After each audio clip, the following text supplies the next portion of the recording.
কেমন আছেন সবাই? আশা করি সবাই ভালো আছেন। আজ আমি গুলেয়া মাছ দিয়ে টমেটো রান্না করব। গুলেয়া মাছগুলো লবণ হলুদ মেখে এখন ভেজে নিব। গুলেয়া মাছ খেতেও খুব ভালো লাগে। গুলেয়া মাছটা দেখতে ট্যাংরা মাছের মতো। মাছ এক পিঠ হয়ে গেছে, এখন উল্টিয়ে দিব।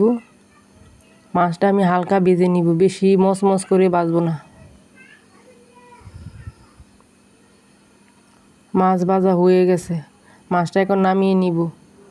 কড়াইয়ের মধ্যে দিব সরষের তেল, তেলের মধ্যে দিব পেঁয়াজ কুচি, পেঁয়াজ কুচির মধ্যে দিয়ে দিব একটু পানি। এখন দিয়ে দিব ধনিয়ার গুঁড়া, একটু মরিচের গুঁড়া, হলুদের গুঁড়া, লবণ দিয়ে মশলাটা কষিয়ে নিব। মশলা কষানো হয়ে গেছে, এখন দিয়ে দিব কেটে রাখা টমেটো। টমেটোটা আমি গলিয়ে নিব। এখন দিয়ে দিব পানি।